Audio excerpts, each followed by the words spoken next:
Okay. All right, perfect. Hi, guys. Welcome to the Munch Bunch Podcast. I'm Megan. And of course, I have my co-host, Kimi Nishimoto here, myofunctional therapist and big, tongue enthusiast. And we are super excited to bring on Dr. Weng Cheu. I'm going to let him introduce himself even more, but he is a dentist based out of Singapore. And Kimmy and I met him during our kind of Myo Munchy training protocols a few months ago, and he just has so much cool information for you guys. So we're so pumped to have him. Dr. Weng Cheu, will you tell us a little more about you, about your background, and what you've been doing? Hi, Megan. Hi, Kimmy. Thank you for inviting me to your show. All right. I'm a general dentist. I've been in practice for 20 years now. And again, like I mentioned earlier, I've done all the general dentistry and found out found many problems in our patient, like they grind their teeth down and our restorations damage, right? They then complain that they got joint pains, headaches. So we're wondering how did it all started, right? And as I learned more about it, and we came to many more conclusions that the dental is affected by the rest of the body, and of course we can affect the rest of the body as well. So then, trying to be a more holistic dentist, right? I went into understanding about TMD, and later on went on to take my mini residency with Tufts University for dentistry medicine. I'm actually doing my second round with them now, and next year hopefully I can take my American board exam with the ABDSM.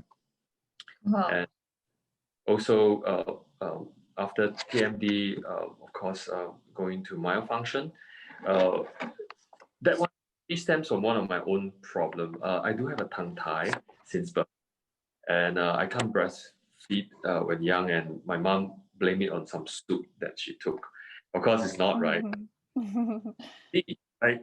But and I developed headache, neck ache, and shoulder aches when I'm about 31 years old to about 37, and really, functionally, I'm really like an old man at that time.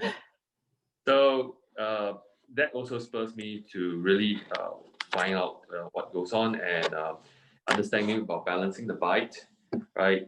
Learning from Dr. Clayton Chan from the Occlusion Connections in Las Vegas. I went through his whole continuum of about 11 modules and took me 4 years to complete, right? But it's one of the most important causes of my life to really integrate the mouth back into the body.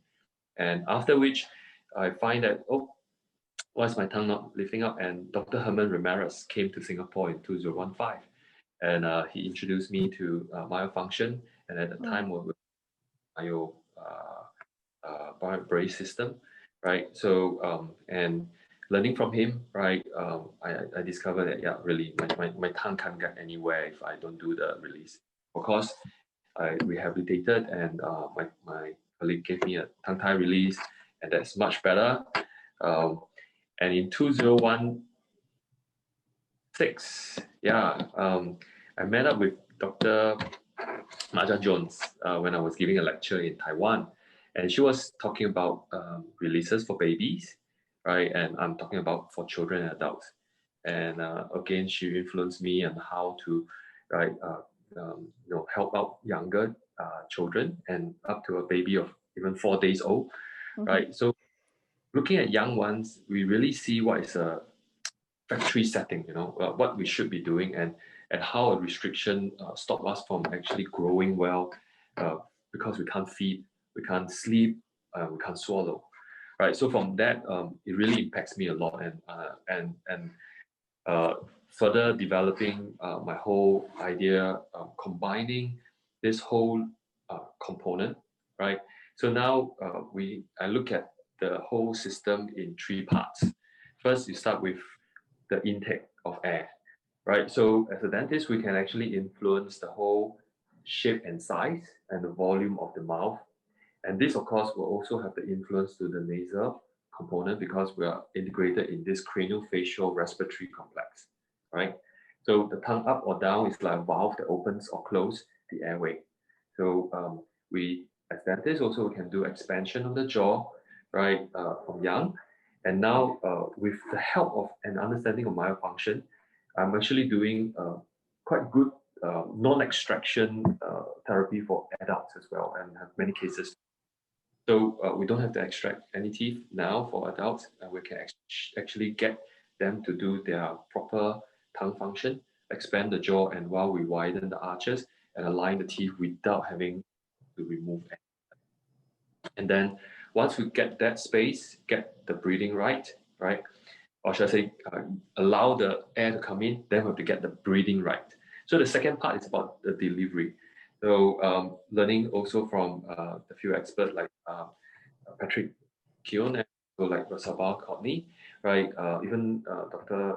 Herman Ramirez talk about it as well, and many others, especially like speak that the free divers, right? So they talk about how we can actually integrate good breathing, and we draw back to all the information that we had earlier from the Chinese culture. We have qigong and tai chi, and then the yoga, the yogic way of training, or you have your pranayama breathing as well.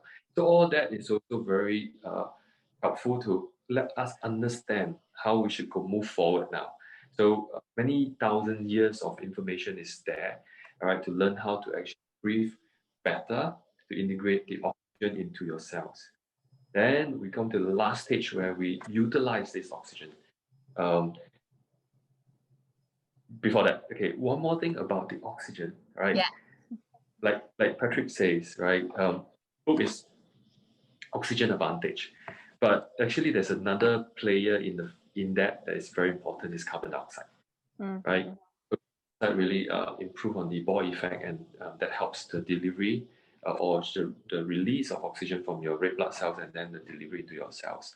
So we need to pay more attention to that as well, right? So slowing down the breathing, concentrate the carbon dioxide, and that facilitate more releases. And then lastly, when the oxygen gets into your cells, right, we need to get it to work, all right?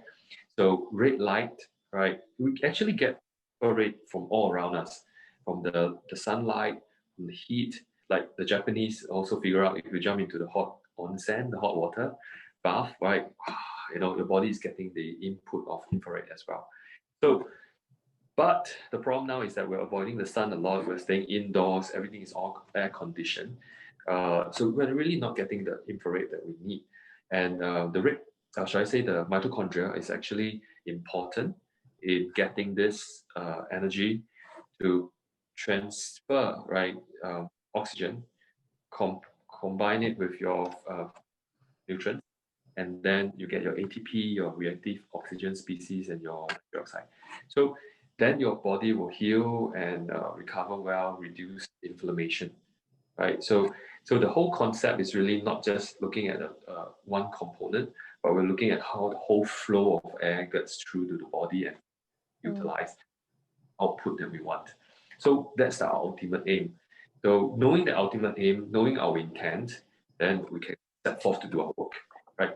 So from the dental, from the ENT, from the lactation consultant, pediatrician, osteopath, functional base, right? And all our combined effort will then enhances this ability of the human to actually get more air again, right? I think that make us. Yeah, it's so cool. I think especially in Western medicine, we study things so separately and all the systems separately that I think sometimes it's like we forget that the body actually all is supposed to work together and that it does work together. So I love, and I know Kimmy, I can speak for Kimmy too. We love that this is like what you're doing. This is what you're focusing on. One of the big things that in dentistry we run into a ton and kind of butt up against is this idea of like what actually causes like clenching and grinding. And we know you've done a ton of work on that. There's been some research that's come out recently talking about clenching and grinding, and that it's not just stress related.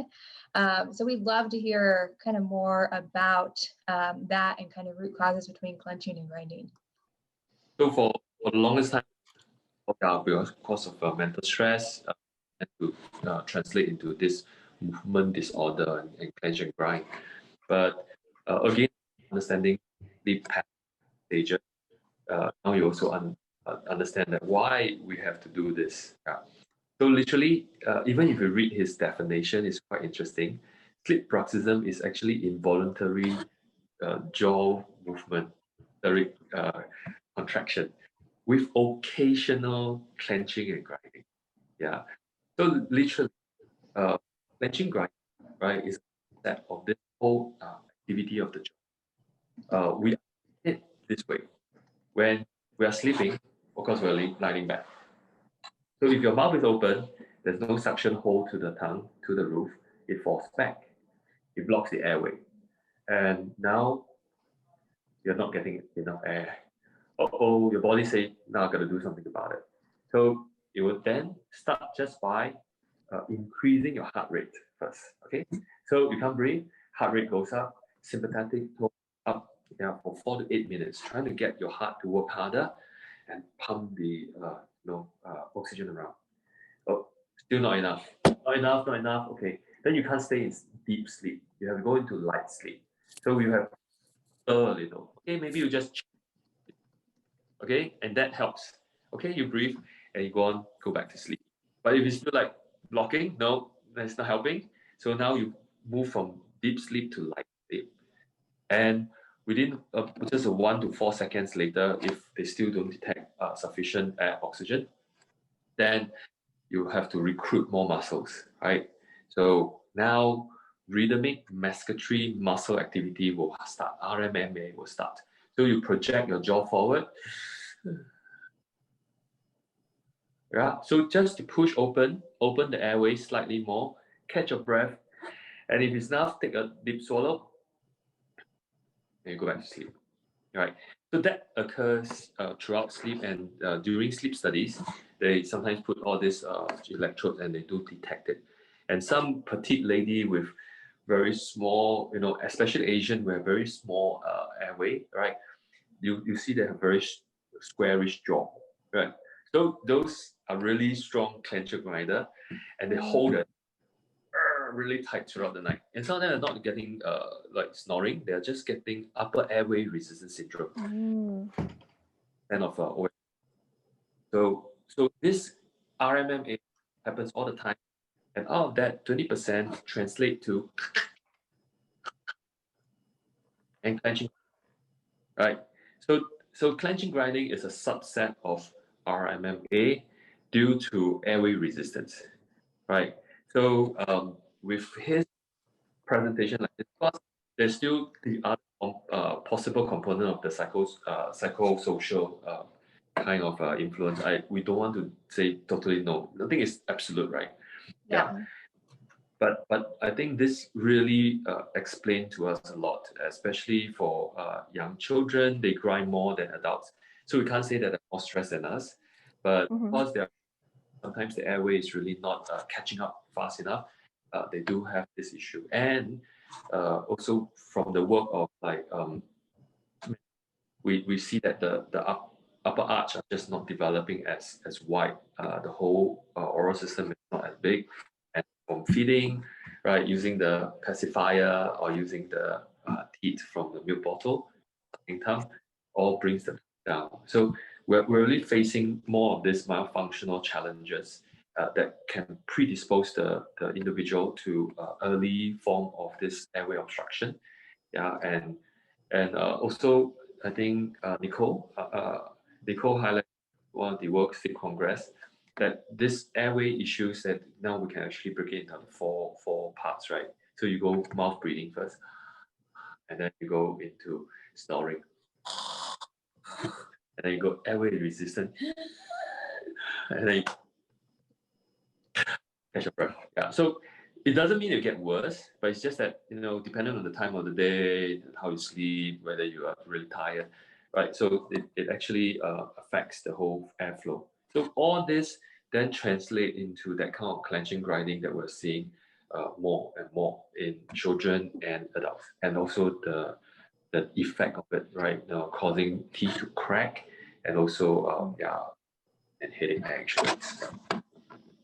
So, Weng Cheu, I have a question for you.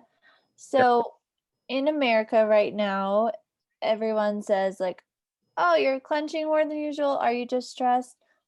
Maybe how did that come about, or how does stress relate to clenching? Because that's going to be a hard myth to break as we move forward, trying to do more airway and help people. How did that start, and how does stress factor in?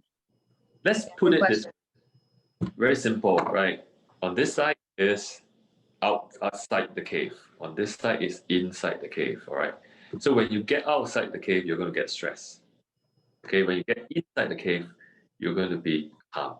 So we're talking about really in olden times, right? You step out, you're going to hunt, and you will get hunted. So your sympathetic tone is high. When you go back to your cave, you found this place yourself, right? It's all nice and up in the hill, it's safe, right? So you can rest and relax. Your immunology, your digestive system, your reproductive system, among other things, are all going to be enhanced in the parasympathetic state when you're calm. All right. So you're breathing well, you're in the room, in the cave, everything is going smoothly, fine. Your body is repairing and enhanced. So now think about not being able to breathe. All right. Is that in and outside the cave again. So when you're not able to breathe that well, are you in the cave or outside the cave, or in the cave or out the cave? Right. Mm-hmm. So not having enough air put us into a more sympathetic tone. We can't be parasympathetic. All right. So not calm, or when you're out of breath, you cannot be calm. Your body and all this, and your sympathetic tone, like what I explained earlier, your heart rate goes up, your blood pressure goes up, your cortisols go up, right? So your stress hormone is up while you cannot breathe well, then you can't be stressed. You can't be calm, and you'll be stressed. But it's not because of a mental input only, but because of a physiological situation.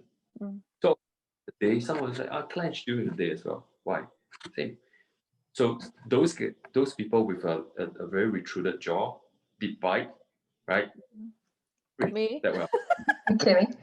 Yeah, and I'm like, yes, I feel like I'm outside the cave at all times of my life because I do struggle to breathe. So I relate really hard to that. So that's a good way of putting it. Yeah. So if you put your jaw forward and you put your tongue up, right? Immediately you can feel the airway opens up, right? Oh, so, immediately. So we can do splints that can help to hold this position, or we can orthodontics that actually again do mandibular advancement, erupt the posterior teeth, rather than sometimes a class 2 might be diagnosed to have such protrusive front teeth, and they'll take out and they pull the whole jaw back. So it's not recognizing that the lower jaw is already retruded. You close the gate as well, push it even backwards. So the whole person is going to be like, I can't breathe all the time. So and that is a big issue. And when your heart rate goes up, the body is also trying to regulate, and there's this thing called trigeminal cardiac reflex. Right? So you find out from the deep divers, they also know. Okay, so literally, it's a very natural reflex that you slow down your heart rate by clenching. Okay. Right, TCR, you reduce your heart rate by 20% brachycardia. Yeah, so it's just an act of just slowing down because you're getting so excitable, right, from air. So you're just clenching one thing. Or some of these cases, like for example, Kimmy, yourself, when you have a deep bite, previously, without knowing that you can swallow with your tongue up, right? Do you remember swallow with you chewing and biting on your back teeth? As a kid, I was like a major mouth breather, and they did premolar extractions, all 4 of them. And then I'm very deficient in the maxilla and the mandible. I'm retruded. So I think as a kid, I probably did tongue thrust, and I know that I still have to fight the lateral tongue thrust going out the sides. And do you help yourself by swallowing, by just touching your teeth? Or do you I'm sorry, think what was that? So some, okay, literally, right, we can actually just swallow with the tongue up like this. Yeah. Mm-hmm. We'll just swallow with the teeth touching. Mm-hmm. Yeah. So of course, during chewing, sometimes we do have a little bit of stabilization and then we swallow. But in usual circumstances, if you can swallow without touching your teeth, that would be great, in my opinion. Okay. Okay. Right? Okay. Yeah. Swallow without touching your teeth, you're not actually activating this masseter and other muscles 2,000 times a day. Check on some of the you'll be able to see that they were like doing tongue thrust, lateral tongue thrust, or they even drop their palate by doing this to swallow. So if take down, So if that's not enough, then they just So literally, right, in all this function, you're looking at your cranial nerves talking to each other. So your facial, hypoglossal, glossopharyngeal, vagus, accessory, right, among the others like olfactory, of course, the optics and the vestibular also, cochlear also involved. But the key ones are like when you chew, facial, trigeminal, hypoglossal, glossopharyngeal, then even your accessory, and then when you're ready to swallow, you stop breathing. Then your vagus help you to coordinate. So all that is in play. When one is not working well, for example, hypoglossal, low tongue, then they will tend to use more accessory nerve and also the facial, and then you get like this kind of action. Even blinking of the eye when they're not swallowing well, they blink harder. Oh, okay. Yeah, I'm gonna have to start looking out for that on my Weng Cheu. I feel like so sometimes with my patients, what I'll have them do to check their tongue thrust is I'll have them take a swallow with their cheeks and lips back so they don't, they can't compensate. But I've envisioning a couple of patients I've seen recently who then definitely kind of bring their eyes into trying to You can ask them to put the tongue up and breathing. You can even reduce down this kind of like blinking habits and all. So Fascinating. Kind of like funny action, right? Again, so regulated if they can do this myofunctional part properly. Yeah, that's so cool. Real quick, Weng Cheu, you did cut out in the very beginning when you were talking about the research. Will you tell us real quick the name of the research and like the doctors who did it again? Gilles Levine, Gille and Lavingene. Yeah. Cool. Gilles, he's based in University of Montreal. Had a very I'm lucky enough to meet up with him twice already when we're doing the Tufts University course, and he was invited to Singapore as well by our university to talk about this aspect of dental sleep medicine and also mention grinding with pruxism. So perfect, top-notch speaker in this field. And of course, this time round we have a very, very new paper by Audrey Yun, pediatric dentist and orthodontist from UCLA, also working in Stanford, and also with Surush Zagi and Gilles Levine also contributed, and I think also the other co-workers that also highlighted that the tongue tie or should I say restricted tongue movement can be also a contributory factor to this pruxism.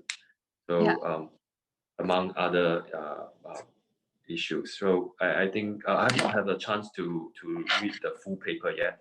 It just came out. Like this was perfect timing. Until today, So we will look through that, and I think everyone should look out for that paper that is published just recently. Maybe you can share it in your group. With them. We'll definitely share it and connect people with that. So one other thing I wanted to bring up that's really cool that you have done is you have a TED Talk. And we love your TED Talk. So Dr. Weng Cheu's TikTok, we're going to put the link in our podcast as well for this, but his TED Talks is called Tongue Up. And you did TED Singapore, right? Is that where it was? Yep. Yeah. And so it was such a cool talk. We love it. We watch it. We're totally plugging that for you because it's so good. And then, the other thing, before we wrap up, just like, you're always such a wealth of knowledge. Like every time Kimmy and I talk to you, hear anything from you, we're just learning new stuff constantly. So what's kind of what's in the future for you? What's kind of your next big project? What are you working on? What are you going to teach us next? I set up this whole, I call it lingual, right? So for linguodontics, it's just simply like tongue and dentistry. So I feel that there's this strong area that we should be incorporating into our curriculum in the future. Of course, there are so many unknown yet, but I think many researchers are doing great job, like the recent AAMS, Pagola, and many others. They are actually putting all this information together now. Okay, so the other thing I'm doing is this linguistic. So it is maybe I have it just a moment. Yeah, we have it. Hopefully I brought it, but may not. Oh, is this the one that you invented to do your frenectomies with? Yep. Yeah. So we've seen a sneak preview. But tell us more. But it is now also very important, like for the Audrey's paper, we're talking about checking for tonsils, hypertrophy. So you can see the back able to actually do the measurement. I'm sorry, the tongue depression. Mm-hmm. To visualize. Those, yeah. Then the tool in the market now is actually available to do tongue elevation, right? So it comes with this tip, you can see. So you can put underneath the tongue. Yeah. To visualize the frenum better. Yeah, that's cool. Yeah, especially because when patients have low muscle tone and they can't do it themselves yet until they've gone in therapy. Like Yuli from UK, and she's using it. A lot of actually training also with the device, right? Latest model, I will review it soon. It will have markings on it, so you can even do your RM. Or, your ROM, that's so clever. That is great. Love that. It can measure, and it has a cord added on, so you can actually do cord low index checking among free measurements with the device as well. So this will be a must-have for every tongue in that sense. Yeah. Absolutely. And I feel like you've told us something about this before, Weng Cheu, like when you're doing the laser release, you did the wood so then it wouldn't interact with the laser. Is that correct? Right, yeah. So there are more and more laser provider, and because using wood, it is also not reflective, and also at the same time, most of the user have already feedback to us is that the wood feels warmer, especially for something when you're checking the younger children or even, and it's not better non-slip kind of surface because it's actually bamboo, so it's non-slip, right? So it's actually quite good, and you can actually, after using for surgery or for checks, you can actually pass it to your patient. So you can bring it home and use it as a training stick. Yeah. Usable, and so I think it's really good for all. The previous type of device that we can use is called a groove director. Okay, a groove director actually is designed with a Mickey Mouse head with a very sharp end, right? It's a folded V shape, meant to discharge pus from the body. So you literally and and the handle side looks like this, and it's good for the underneath of the tongue, but it's not actually meant for the purpose. Oh, interesting. I didn't know that. only, I would say, purpose-built device for the diagnostic and surgical, and also at the same time therapeutic training for the tongue. Yeah, Cool. so this is something I'm proud of. Yeah, I love Is it. it available anywhere, Dr. Weng Cheu? Yes, you can get it on Myo Made Easy through Rhonda. It's in US, and also I'm also working with another specialist for the East Coast, I think. Yeah, Rhonda is on the West Coast, and then I'm getting somebody to help me out with the East Coast. Cool. So yes, available, and the latest one with the markings, once it's ready, yeah, will be you'll be first to know too. Yeah, we'll let you know. Sounds Yeah. good. For you to All try right. with your group as well. Oh yeah, absolutely. Yeah, Absolutely. that's a great idea, especially because the inner molar is tricky for people to get. So that's a good idea to do that.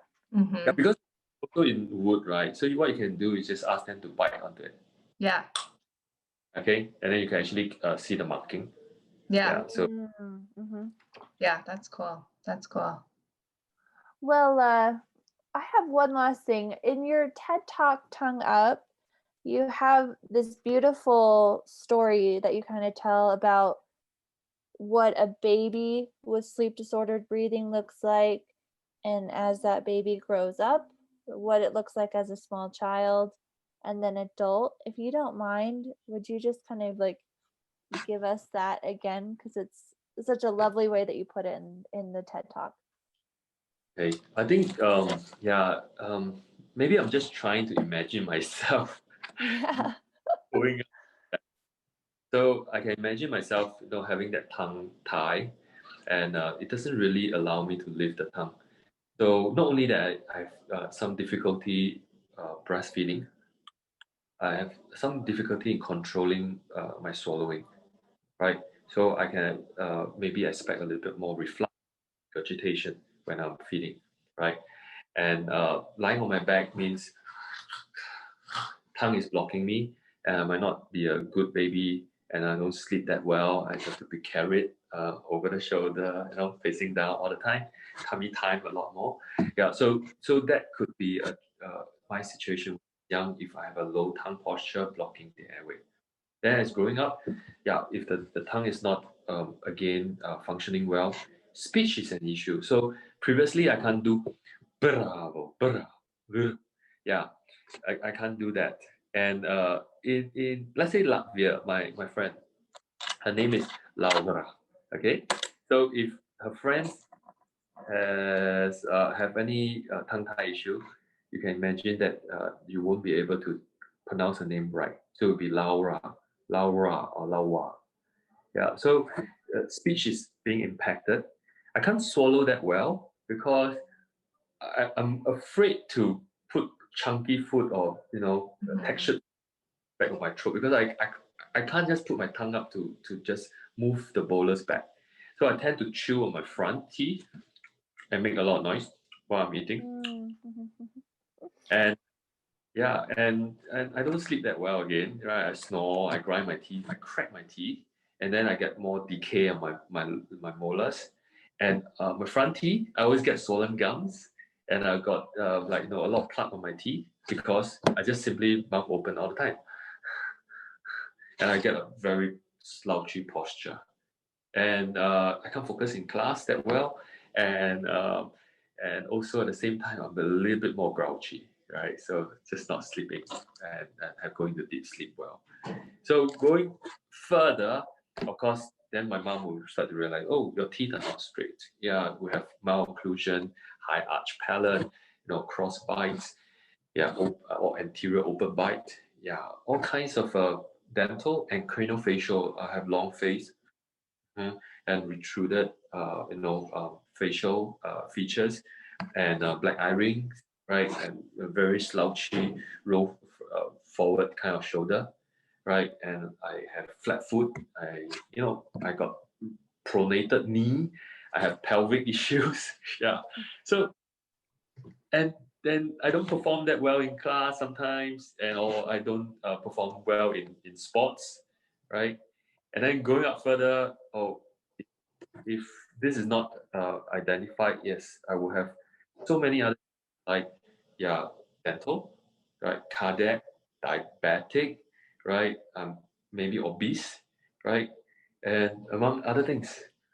So just from simply a tongue not functioning well, and it is just simply one organ that nobody is looking at. And a dentist look into the mouth all the time, and we will just push it aside. And then, and you can get really tired, your hands just pushing the. Yeah. Imagine how it is. So if we can work with the tongue, right, we will open up the whole airway. We use the tongue to support the maxilla, which is the base of the skull. We keep the head neck upright. We open up the whole cervical space, right? Your lymphatic system, your circulatory system, your neurological system, among other things, are all improved. So I can't see any disbenefit just working hard to strengthen this whole area. And I think myofunction is now, of course, recognized very well into sleep medicine, but I feel that very soon it will be known to be the most important health protocol that everyone should be doing from young to old. Yes, that's our goal. I mean, yeah, that's why we're all here, right? So yes, both of you are doing great work too, right? To get this whole you. out to the world, right? And I really applaud both of you for that. Thank you very much for all this hard work too. Yes, thank you. Thank you. Oh man, well, it's been so great to have you, Dr. Weng Cheu.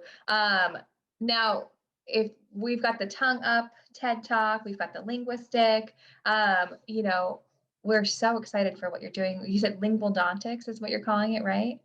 Yeah, we're so excited to see more and more kind of come from that. So we won't take up any more of your time today, but we appreciate it so much. For our podcast, kind of our plugs. So you guys can find me at northwestmyofunctionaltherapy.com. You can find Kimmy at mouthmusclememory.com. You can follow both of us on Instagram, the Munch Bunch Podcast, and now our YouTube channel, which is also the Munch Bunch Podcast. Dr. Weng Cheu, what's your website? And do you have YouTube or anything like that? I should. Yeah, you should. Yeah. Besides your TED Talk, you should be a YouTube star. I'm slow, but we're getting all our information. My lectures are now also in Vimeo, and Dr. Hidehiro Abe in Japan has actually translated some of my lectures already. Right, so I'm going to do more so that it can be shared. And Kajabi, and eventually we'll create an app as well. So the app will come with a detector for mouth breathing. So that as well. Yeah. So as this stuff comes out, we'll definitely share it with the world. I think you can find me on Facebook, and at the same time, look out for my TED Talk, and at the same time, there are many like I say, lectures that I've done throughout and shared on the platform as well. So yeah, just look out for them on when you Google for me. And what's your Instagram for your dental office? I know I follow you guys. You have really cute pictures on there. DP Dental, Delta Papa Dental. Cool. DP. Love it. I love it. Perfect. All right, Weng Cheu, it was so great to have you. Thank you so much for, sharing your time with us, and we look forward to catching up with you again in the future. Yes. Okay. Look forward to that. Thank you, Meg. Thanks for doing good work all the way across the world. Yeah. Oh, well, you cover that side, I'll cover this side. Perfect. A team effort.